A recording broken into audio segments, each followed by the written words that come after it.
The Diamondbacks win and split a 4-game series with the Los Angeles Dodgers, and we still don't believe that it happened or understand how. My name is Derek Montilla. Of course, I am your mayor of PHNX. This lady next to me is the Finkstographer of PHNX, the one and only Danielle Cortez. Danielle, thank you for joining me again. Man, another D-backs win. Let's go, baby. This is our Sunday victory hat, by the way. This guy's getting busted out a lot this year, unlike last year where they could not win on Sundays at all. But of course, welcome on in to the PHNX D-backs podcast right here on PHNX. We thank you guys so much for being here. We're very excited about this series and the way things went.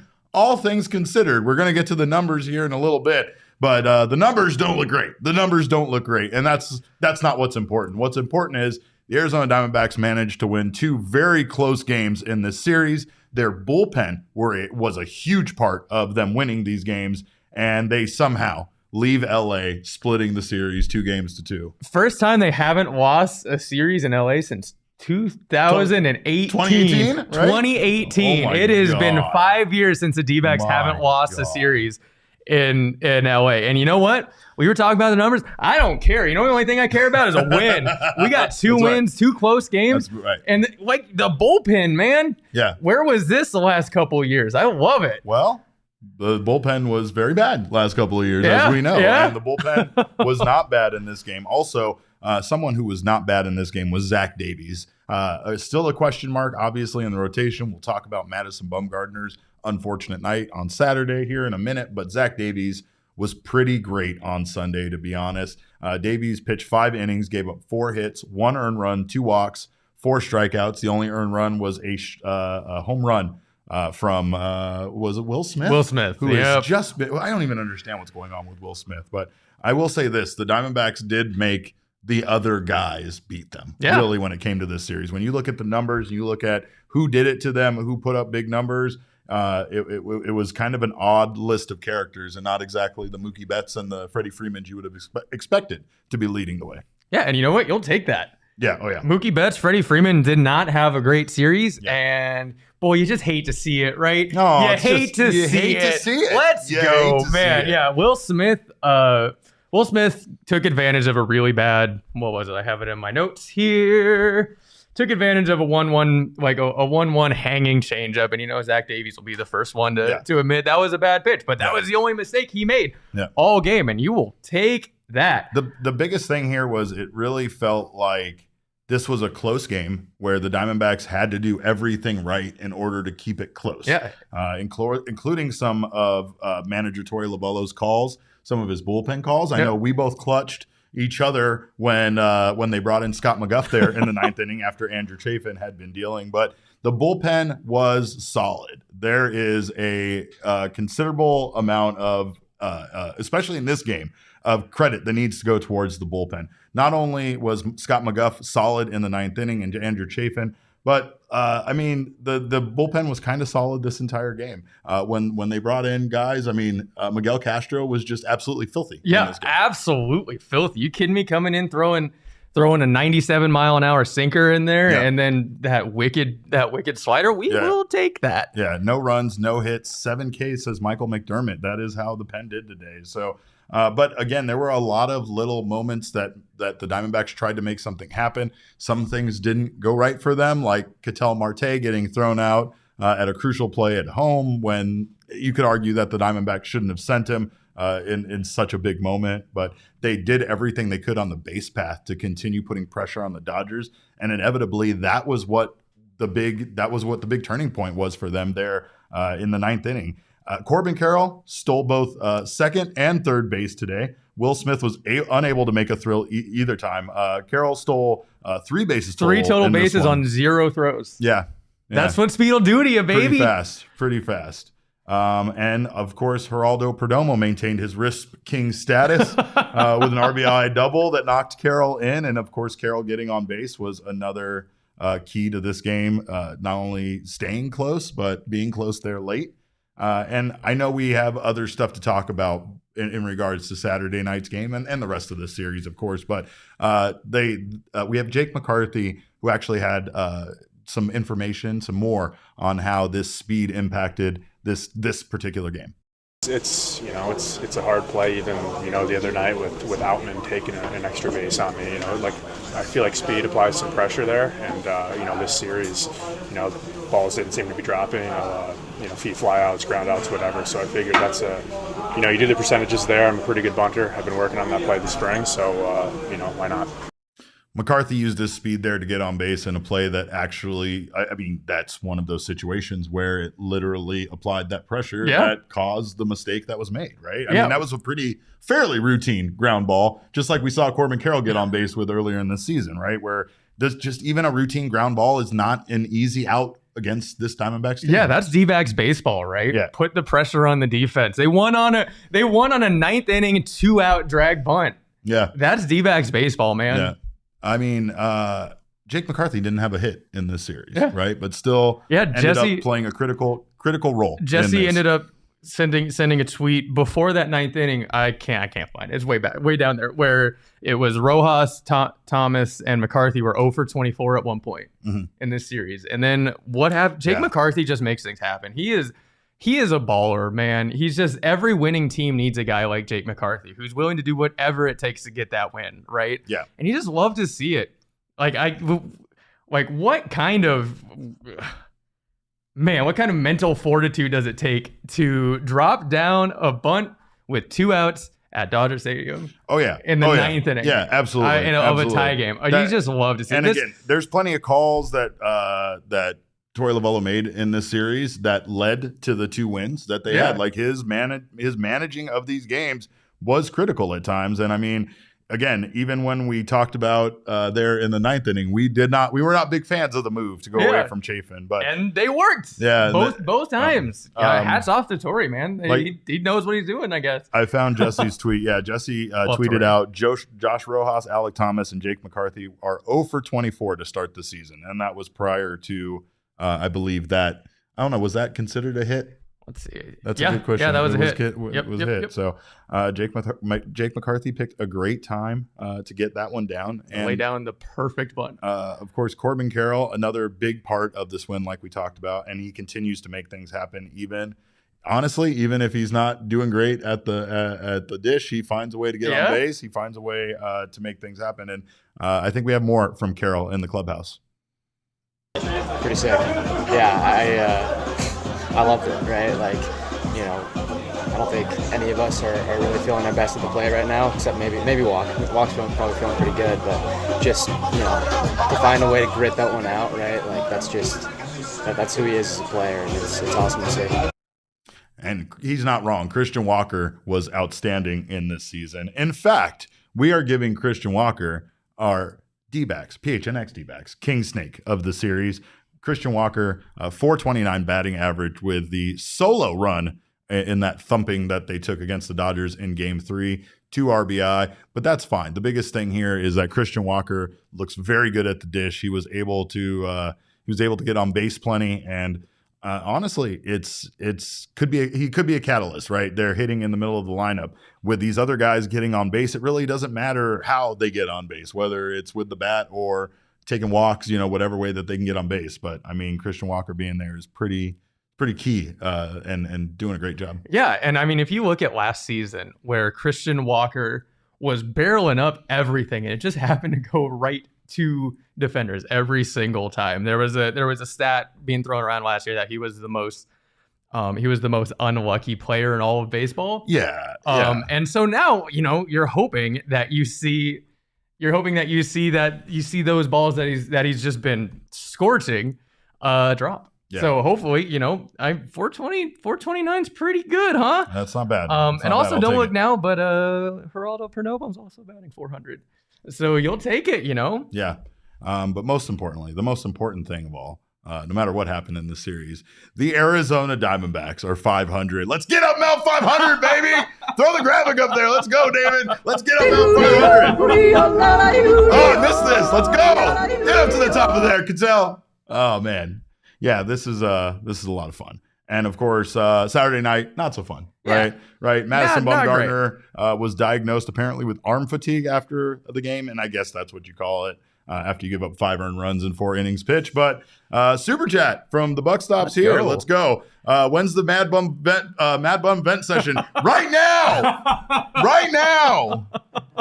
What in the actual fuck, man? Like, come on. I mean, this is ridiculous, especially when you see how well that, like, opening day wasn't great, right? Yeah, opening day was not good, but Trace Thompson, you're gonna give up 3 home runs to Trace fucking Thompson, Chicago White Sox legend Trace Thompson? Are you kidding me? In 1 game, not over 6 games, not over a month, 3 home runs in 1 game. Oh my God, it killed me so much. But here's the thing. They talked about this on the radio broadcast. Apparently, Trace Thompson has the 3rd highest OPS in all of baseball dating back to the end of last season, which that's impossible. There's no way that that's a fact. But apparently he just trails Aaron Judge and Mike Trout, who in OPS. Oh boy, yeah. Trace Thompson. Yeah, Sean talking about arm fatigue. Arm fatigue in your first start. Your arm fatigue in your first start of the season is not what you want from your 5-year, however many $1 million guy. Like, oh my gosh, you gotta be. Do we want to talk about how much he's making just this year? Do we want to bring that up? I really don't. I have it right here. The information's right here, but I don't want to talk about it, and you don't want me to talk about it either. I mean, there does come a point where obviously it's what everybody's been talking about. It's, when it comes to Mad Bum, it's not a new conversation. This just reinforces it. You come off of an off season. We're rooting for you. We're rooting for Mad Bum. Yes, like right? that's It's not like we want the guy to fail. That's the weirdest part of this. Is it feels like we're rooting against him, but we're not. We sincerely want Mad Bum to be a part of this rotation and be a valuable part of this rotation, right? But 4 innings pitched, 4 hits, 5 earned runs, 4 walks, 2 strikeouts, 1 home run. And the biggest thing was he was throwing it like 88 miles per hour consistently. Yeah, right? And that was all spring too. It's not like this is a new thing. Rub some Roman on it. Can we get Petey in here? Yeah, we need Petey in here because I can't do this because Petey's the only one oh boy, he set the bar. Yeah, boy, man. He really did. Oh but, boy. I mean, there's no Roman ad read today, but if there were, I would say that maybe Roman would help strengthen his performance. Maybe he could last longer in there, but we're not going to go down that route. But let's get Dre in there as a starter. Well, like the opener, and then just have him go whole 6, and then have Mad Bum come in and throw 1 inning, right? You don't want to sit like the thing that's really frustrating to me is you have these young talented arms. You have Dre Jamison, you have Brandon Pfaadt, you got Ryan Nelson, and then you just got Madison Bumgarner, who's going up there throwing 88 miles an hour, walking guys, and well, this has been a storyline in baseball dating back to a point where I didn't even understand it as a kid watching baseball movies, right? The incumbent veteran that obviously kind of gets given that spot just because of what they've done in the past, but not based on how they're playing now, right? And some pitchers just age better than others. Not to cut you off, but no, he's not that old. He's not that old. 33 years old. Merrill Kelly is older than him. So stop the presses on the Madison Bumgarner is over the hill. He's had a lengthy career because he's a very good pitcher. But very good pitchers in baseball can have their career suddenly shortened for no reason at all other than the fact that you're old. Michael says Pfaadt got roughed up today at Reno. But who doesn't in Reno? Everybody gets roughed up in Reno. It's fine. I gave up 2 home runs today in Reno. I'm not even out there. Veteran presence. I love that. Yeah, veteran presence. That's what it is. Oh man, yeah. Just some pitchers. You look at Madison Bumgarner's career. It's not like he was the Zach Greinke cerebral pitcher, right? For so much of his career, and even most of his playoff runs, it was like, all right, here's 97. Yeah. Hit it if you can, and most of the time they couldn't. And now once you don't have 97, you're kind of having to really relearn how to pitch. Yeah. So but we can accentuate the positives because on the other side, Zach Davies, that we didn't, I at least speaking personally, didn't have a lot of faith in going out there and closing the series strong today, did an outstanding job. And if the Diamondbacks get this kind of performance out of Zach Davies going forward, at least 4 out of 5 of their starting pitching, pitchers right now could be potentially pretty dangerous. Yeah, you will take that. The D-backs, I was thinking, like, I was already so frustrated driving in. You have the solo home run in the first, right? Like, oh God, here we go again. The D-backs will go as far as their 3, 4, and 5 starters will take them. Whoever that may be throughout the season, that always changes, injuries, whatever. They will go as far as their 3, 4, and 5 starters will take them. Yeah. Because, Zach Gallen's going to be Zach Gallen. Merrill Kelly's going to be Merrill Kelly. So, you love to see if Zach Davies is going to show up, he's going to be the Zach Davies that we expected last year, then who knows? Who knows what's going to happen? I still can't get over Trace Thompson, 3 home runs, 8 Trace RBI. Thompson. 8 RBI. Incredible. And Will Smith was also a problem. So, again, the one thing I want to reiterate when it comes to this Diamondbacks defense or the pitching staff, they took care of business against Freddie Freeman and Mookie Betts. They still got some hits, but they weren't the problem in this series for the Diamondbacks. It really was the other guys. Outman, surprisingly, the opposite of his name. Not an easy out. Quite the opposite.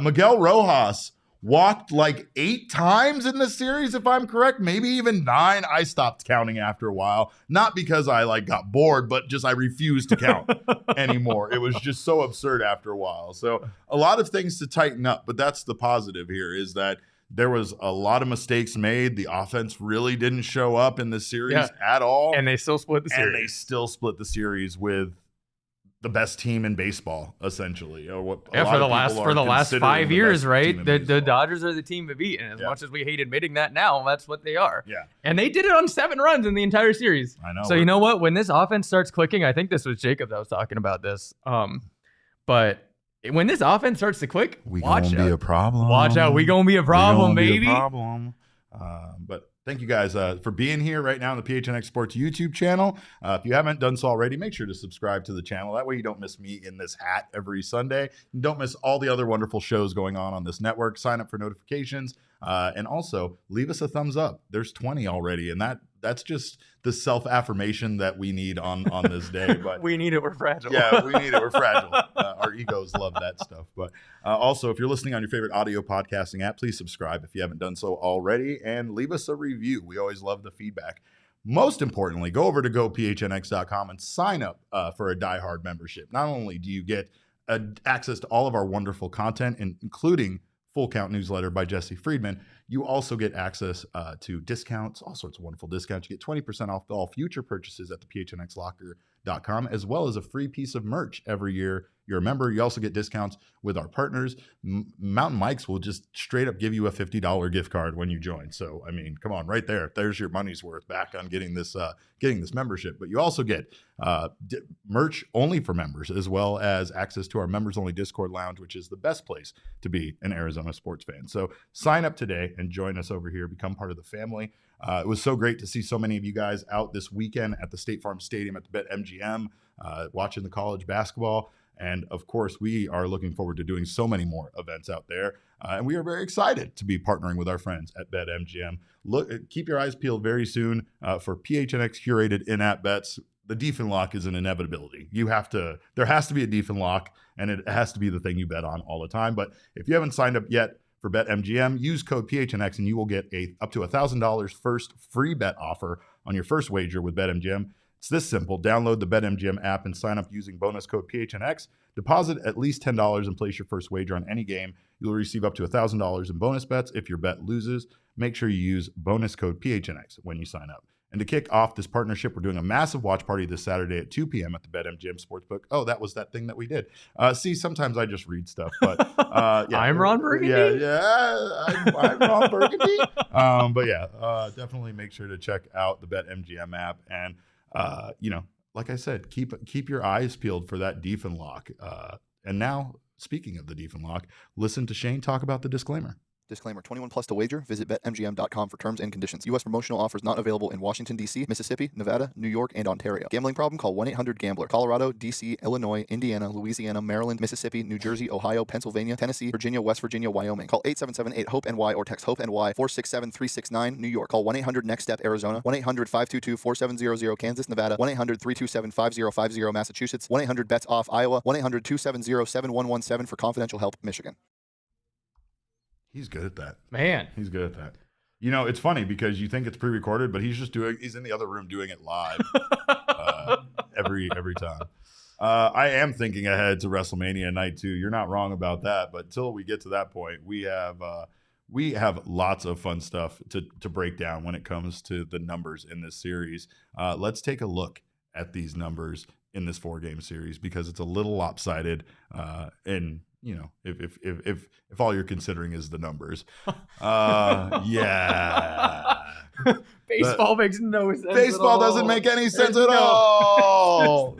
It's so much fun. Okay, so I don't know what to address here, whether it's being outscored 20-7 and still splitting the series. I think it's impressive that the Diamondbacks almost equaled the hit output, though, right? 25 hits to 29 hits. The Diamondbacks played fairly error-free, baseball, which is a big part of the way that they were able to eke out 2 of these games. Yeah, man, just the 20-7 and still come away with a split. Yeah. I love that. And that starting pitching ERA. Yeah, starting pitching ERA ain't great. Yeah, but you really look to the walks at that. That's really the reason for that. 23-1 is not great. It wasn't until the 9th inning today that the D-backs saw a 3-ball count.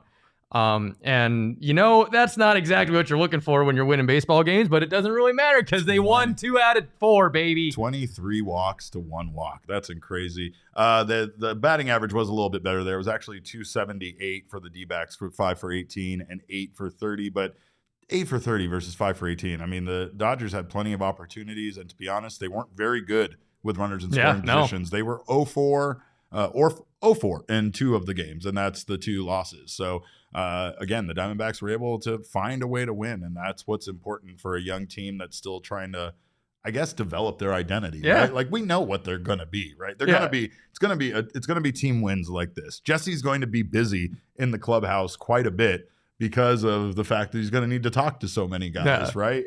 And there's just a lot of guys pitching in, but Zach Davies somehow was by far the best starter for the Arizona Diamondbacks. Yeah, not particularly close either. Yeah, we're talking about Davies going 5 innings, giving up 4 hits. Almost every single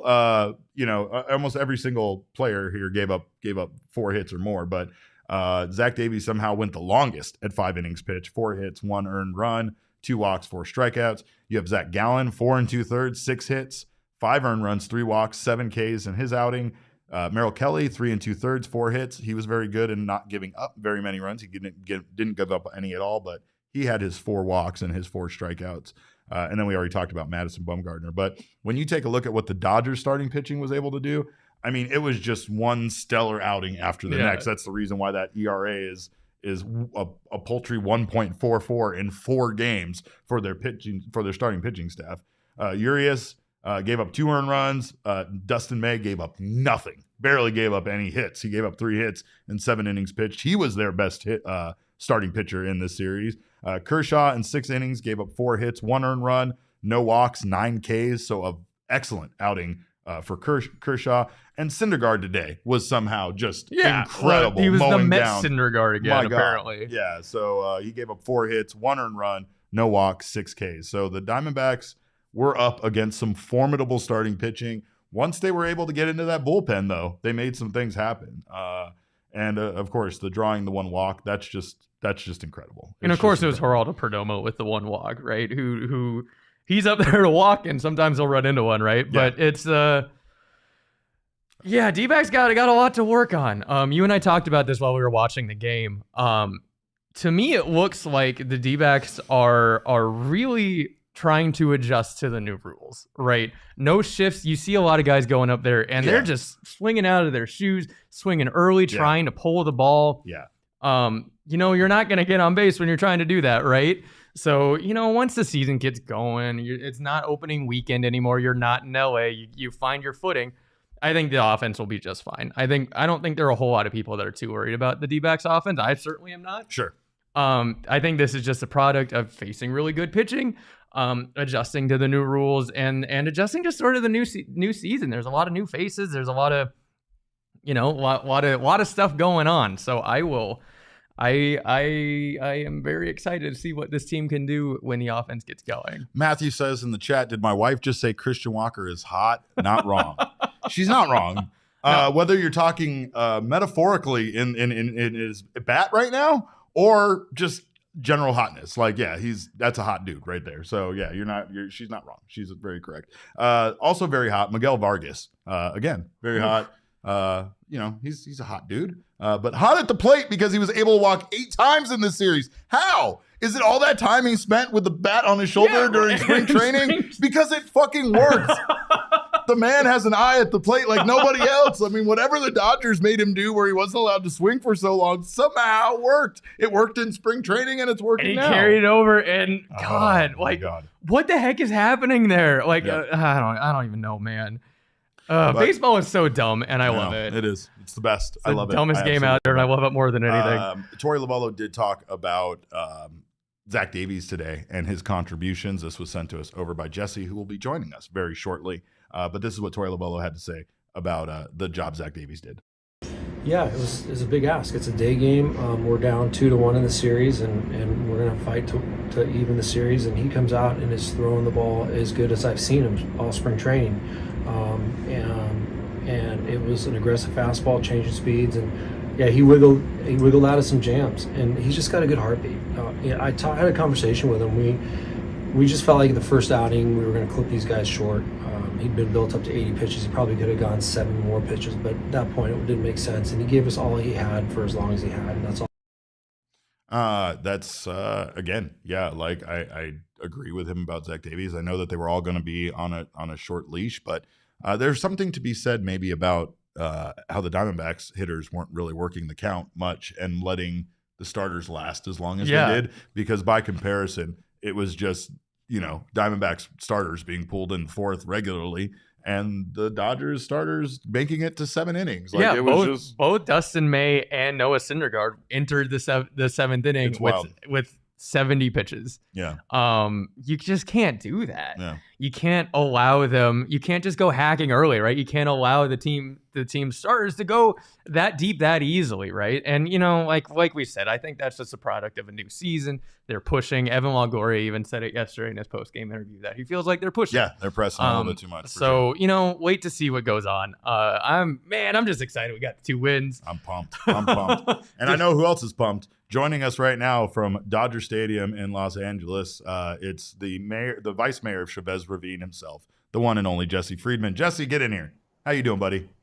Yeah, my computer's struggling a little bit with the bright sunshine behind You're doing the Alec Thomas thing to us, buddy. The lighting. Can you go close your blinds behind you or something? I mean, I can go that's a little bit. We believe that you're there. I know that you didn't go to SoFi, and I know you're not watching WrestleMania, so for the most part, I trust that you're actually there. I'm a little bit. I do have a little suspicion that you might not be at Dodger Stadium, but tell us a little bit more about what you saw today and how kind of unlikely it was that the Diamondbacks are leaving Los Angeles with 2 wins.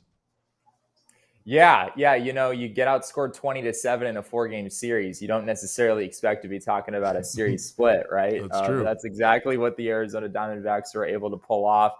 Who cares about run differential, right? Nobody. This ain't soccer. Goes into aggregate scoring. Get out of here with those runs. These 2 teams both won 2 games in the series, and at the end of the day, that's really all that matters. I think if you look at it on a macro scale, the Diamondbacks got outperformed in probably every facet of the game in this series, if we're being honest, right? The Dodgers starting pitching was substantially better. The Dodgers had a better overall performance from their bullpen. The Dodgers offense was significantly more productive. I guess the defenses were maybe somewhat comparable. But yeah, I mean, this is the type of stuff that good teams do, right? Pretty much everyone in the Diamondbacks clubhouse and Torey Lovullo as well was talking about how the Diamondbacks haven't hit their stride yet, particularly offensively. No one, as I think you heard in that clip from Corbin Carroll earlier, no, I don't think any Diamondbacks hitter is really feeling all that great at the plate at this point, as you can see in the results on the field. They have, something like 25 hits or something like that over 4 games. That's not great. But at the end of the day, the Diamondbacks earned a series split. And I saw a tweet from Nick Pecora a few moments ago. This is the first time the Diamondbacks have gone to Los Angeles and not lost a series since 2018. So a series split in this ballpark is a really big thing for the Diamondbacks. Danielle also pulled that stat, by the way, which was pretty impressive. But Jesse, I will say this, and it's obviously not measurable, but it felt like the Diamondbacks did the little things to kind of, create a run, create a situation where they could get a base runner on whatever way they could. And on the flip side, it didn't really feel like the Dodgers had maybe that sense of urgency at times. Like, it really felt like the Dodgers, I don't know if it's a confidence. I don't know if they just thought that like they would have a big inning eventually, but it really felt like Torey was trying to do everything he could at times to get a run here, get somebody on, whatever the case may be. Even if it didn't work out, it really just felt like he was doing whatever he could to get a win in a close game like this. I think the Diamondbacks are just better at the small ball thing than the Dodgers are, right? Yeah. The Dodgers can kill you with Mookie Betts and Freddie Freeman, doing what they're going to do. Will Smith had a big series for them as well. I don't know if it's as much about the Dodgers having less of a sense of urgency as the Diamondbacks just being really good at small ball, right? Yeah. You saw that a few times in this game. Corbin Carroll stole 2 bases in the middle of this game, wound up turning into a run with a hit from Geraldo Perdomo, who of course came through with runners in scoring position, as somehow he always does. The risk king, Geraldo Perdomo, right? As we always say. And then, you saw there in the 9th inning with Jake McCarthy literally laying down a drag bunt in the 9th inning with 2 outs. Not really the kind of thing that you're used to seeing. But it worked. And the Diamondbacks' speed is going to be one of the biggest assets that they have throughout the season. We've talked a lot about that and how fun that can make this baseball team. And the Diamondbacks basically won this game with their speed. If Corbin Carroll doesn't steal those 2 bases, he probably doesn't score on that hit by Geraldo Perdomo. Right. And if Jake McCarthy isn't as fast as he is, he probably doesn't put the kind of pressure that he did on Gratterall to make that play and cause him to bobble it. So the Diamondbacks scored 2 runs basically with their speed in this game. And with how good the bullpen was today and how good Zach Davies was, the Diamondbacks were able to get a win. That's the key, I think, is in these close games, the Diamondbacks weren't able to sometimes do this last year. Like, even if they kept games close, even if they got down to the wire, it felt like the bullpen would fall apart. And the bullpen did not fall apart. Not at least in the crucial wins. The losses, there were some guys that didn't perform. Still not super excited about Cole Sulser's performances, and still a little hesitant on Scott McGuff, but he really showed us something today. I felt like they're coming in and locking it down in the 9th inning. I just felt like maybe at times he was thrown into games that it was a bit much. It was a bit high pressure, and just was all kind of new to him being back in Major League Baseball in one of those situations at Dodger Stadium. But the bullpen, very impressive, I felt like, in the 2 wins at least. Yeah, Torey Lovullo, after the game, praised Miguel Castro in particular, who went through the middle of this lineup late in the game. Filthy stuff. Yeah, really, really, really good stuff, right? This is what we've talked about all offseason. The Diamondbacks have guys now who can throw 98 miles an hour with a wipeout slider, and Miguel Castro was certainly showing that today. This was a really good performance from the Diamondbacks bullpen, as much as we've talked in the last few days about how no one really looks all that great outside of Dre Jameson and what he did on Friday. It was really good all the way around. I don't think the bullpen even gave up a hit in their 4 innings today. So 7 strikeouts, just really, really good stuff across the board. Kyle Nelson, I was also impressed with. He came in and faced 3 guys, was able to get all of them out in that 6th inning, and 2 of them were right-handed hitters. It wasn't really the typical matchup that you'd expect for Kyle Nelson. One of those guys was Trace Thompson as well, which after Chicago what White we Sox saw legend yesterday, Trace Thompson. I was after what we saw earlier. yesterday, you don't necessarily think that bringing in a lefty to face Trace Thompson is a great idea, but Nelson looked good in that 6th inning. I know he hit a batter to start the 7th, but those guys were just able to kind of feed off each other and clean up each other's messes at times, and it worked out really well. I think the biggest key here for me was really, again, Torey Lovullo's management of the game. I felt like the wins, you have to tip your big stupid hat to Torey, and you have to give credit where credit's due, because some of the moves he made were, ended up being the right moves, and it ended up leading to these close victories. And I mean, that's what managing a game is all about. Sometimes it still feels like, like we don't know these guys. We don't know who we can rely on. So we don't know when to overreact to Torey bringing out certain guys. There's no Mark Melancon yet for us to freak out about. But Scott McGough definitely gets a check mark, a gold star for today. He was really, really good in Japan, and I know he didn't look great in his first outing the other day. He walked 2 out of the 3 hitters he faced. When he came in this game, I did kind of wonder for a second, like, all right, here we go again. Scott McGough in a high leverage situation the last time around didn't go so well, putting him in another really big spot in this game. But, it was the bottom of the Dodgers lineup, which certainly helped. And it was quick and easy for Scott McGough. And I wouldn't be surprised if he's the kind of guy who's able to mature into that late inning guy for the Diamondbacks. I don't know if they're ever going to name a closer officially, but if we're talking about who's going to get the most saves at the end of the year, I think McGough is probably in the mix to get a lot of those opportunities. Today felt right. Today felt right because it felt like he was just managing the game, and obviously the outcome is the reason why it felt right. In hindsight, had they lost and Scott McGough had been the reason, we would be screaming at Torey right now, and asking why he didn't leave Chafin in and all these other things, right? But I think there is some freedom there, right, to use whatever pitcher you think is going to provide you with the best results in that role, in that scenario, right? And yeah, it might be Scott McGough a lot, but there might be nights where maybe someone has been dealing and he would feel more comfortable putting a Miguel Castro in that role after, Miguel has been throwing the ball really well or something like that. Just the idea, the concept of a designated closer being gone feels like it provides Torey with more freedom to do things that might result in a better, less losses by the bullpen than we saw in 2022.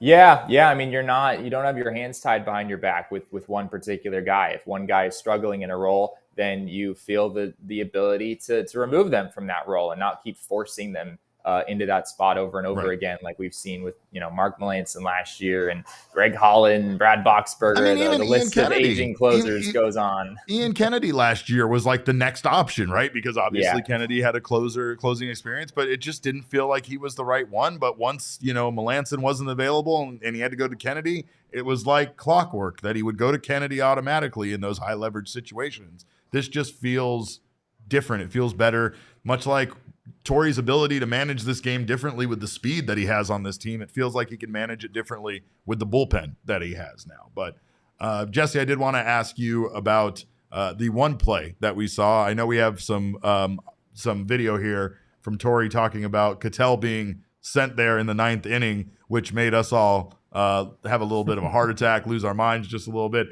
This is what Torey had to say about Tony Perez-Chica's decision to send Ketel in that situation.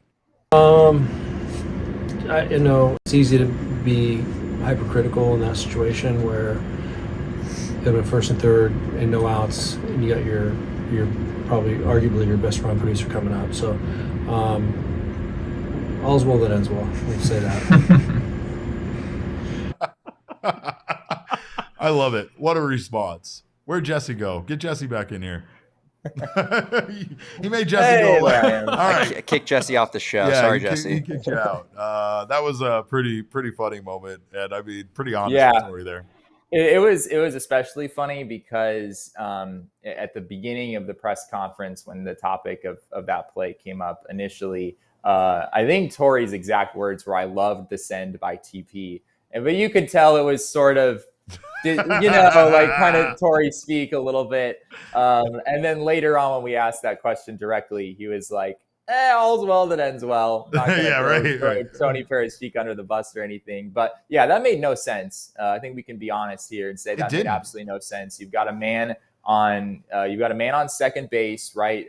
Gurriel singles. You would have had first and third, nobody out with Christian Walker, your hottest hitter, coming to the plate. There's really no reason to test the arm of any outfielder, and especially Mookie Betts, like the guy who literally has arguably the strongest arm in the National League. I'm not really sure where the logic in that was, but I think what this does for me is it really points to how important Christian Walker was in this game. Because Christian Walker comes out the next play, he singles, and suddenly you're able to forget about that play a little bit. Torey talked about how Except for the fact that he would have scored. Except for that, we definitely didn't forget about this here in the studio. That is fair. That is fair. Yeah, I don't think you're alone. I think everyone was like, great. Yeah, we literally would have had a run right there with that base hit. But that was still really big from Christian Walker to come through right away to give his team some hope that, they still had a shot to score in that inning. And, Corbin Carroll wasn't able to get it done. But, of course, Jake McCarthy lays down the drag bunt. And honestly, I think if Gratterall makes that play cleanly, he probably gets the out at first base.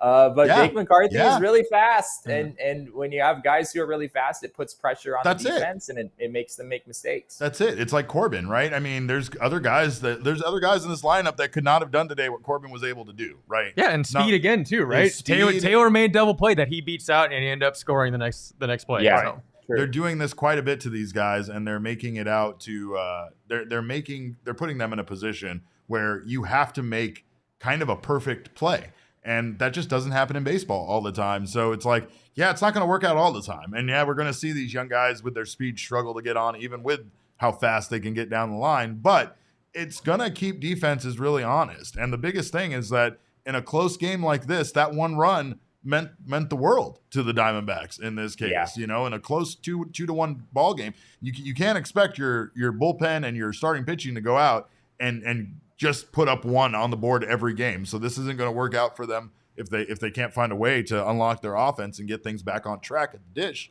But for now, they're finding a way, like you said, the small ball, the way to get on, a way to manufacture a run, to do something to give themselves a run. But there was an interesting series of tweets that came out about let's talk about some of the losses. I know we covered the other ones that we did the post game for, but Saturday's loss was especially ugly. Another especially ugly loss, even worse than opening day. But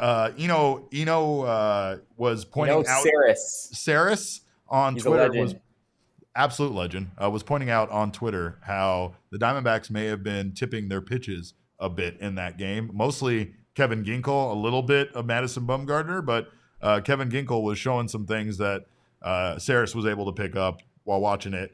He says here, looks like the D-backs were tipping pitches last night against the Dodgers. Some pictures. Kevin Ginkel's slider, you can see there's a wrist. You see his wrist is curled there, and you can see that little gap of green in between that the hitters can also see on their end when they're looking out towards the outfield. And then you'll see here in the next picture, this is Kevin Ginkel fastball. No wrist curled, no grass you can see in between. So obviously that's a big tip.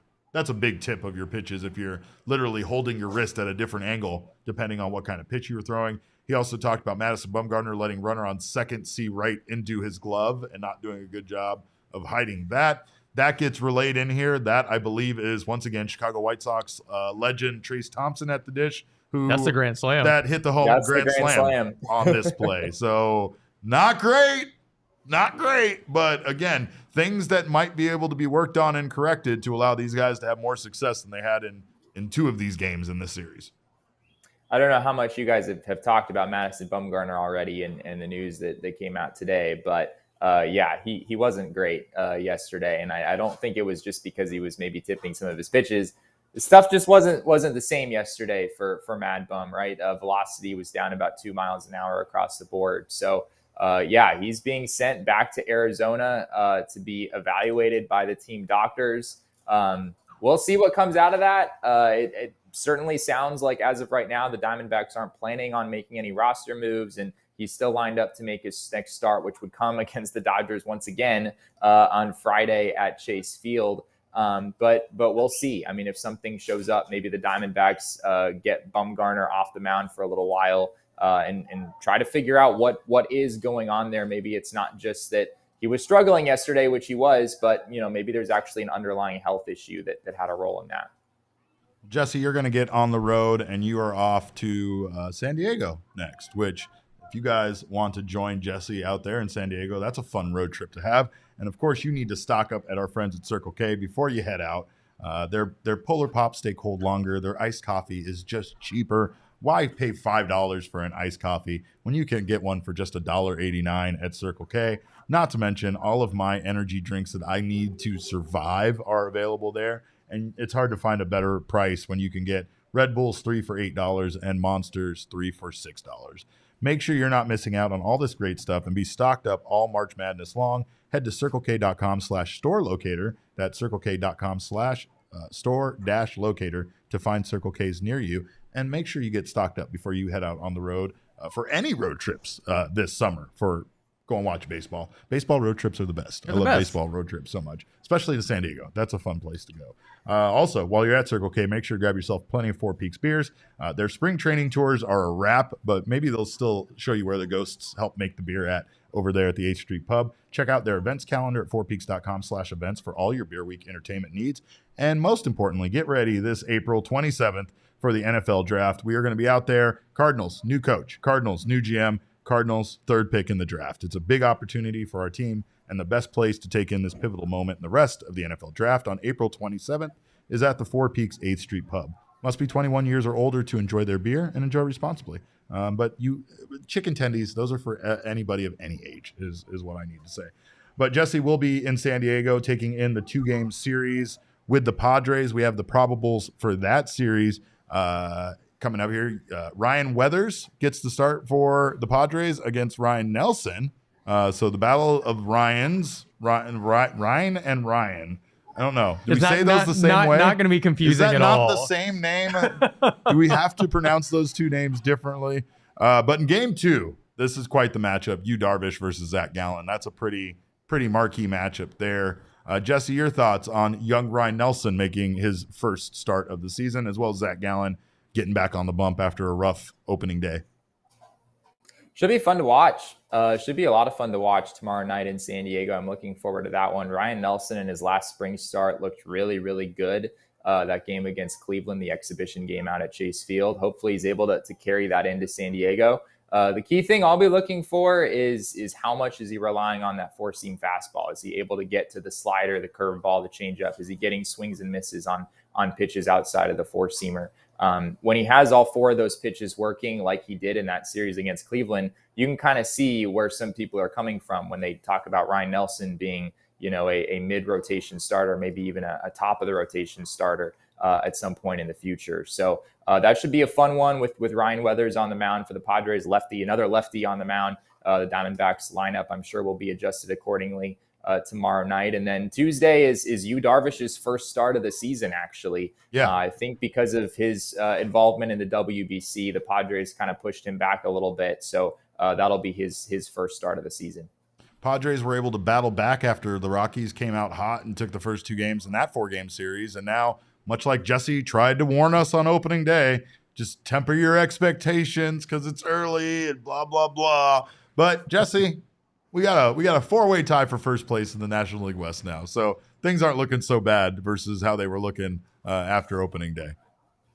Yeah, I mean, this is the time for overreactions, right? It's the time where, if you're a Rockies fan, then you're convinced that they were fucking they were popping bottles of champagne and shit over there at DNVR. You don't even start. They were so excited.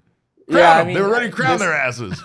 You might want to mark April 2nd as the last day of 2023 that the Colorado Rockies had a 500 or better record, because I'm not sure it's going to last after. Wow. I'm just saying, once they get to I'm 2 and 3, clipping this and sending it to Patrick. I'm not even going to post it online. I'm just sending this right to DNVR in the chat. I don't know if they're going to be able to make up that ground once they get under 500. So although the Rockies do have kind of a history of being pretty good in April, it feels like that's happened kind of a lot the last few years, and then eventually it seems like they kind of slow their way down. But the Padres didn't play as well in that series as I'm sure they were hoping to. But yeah, it should be a fun little 2-gamer in San Diego. Zach Gallen, I didn't talk about him. That Tuesday game for him is going to be really big. He obviously was not sharp at all in his first start here in Los Angeles. So hopefully we see Gallen able to bounce back in that one. There's only one thing that matters, Jesse, and that is the fact that the Diamondbacks are back at the top of Mount 500. Damon, Jesse hasn't seen it. Let's throw this guy back up there. Let's go. Yeah, baby! Mount 500, Jesse Friedman! They did it. All right. Oh, well. I've seen it. I've seen it last year a number of times. You saw plenty. Hopefully we get to use that one lots this year. Talked about getting over 500 for sure. But we thank you so much for joining us and all your hard work in Los Angeles. We're very happy that you are safe and that you did not get attacked by anybody, according to Shane's ChatGPT story that he wrote about you. Very, very, very factual, a lot of details in there. I'm still kind of scared about that. But we'll see you in San Diego, and then we'll see you back here for the opening day here at Chase Field, where we will once again have to take on the Dodgers on an opening day. Just can't get enough of the Dodgers, right? We cannot. Can't get enough of them. We cannot. So thank you, sir, and we will see you soon. All right, see you guys. I don't know if it was your opinion about this or your kind of theory, but the idea was floated around, obviously, that the Diamondbacks are playing the Dodgers for their opening day or opening weekend just to pack that building, right? I mean, that wasn't me. I mean, but that's what do you think about that concept?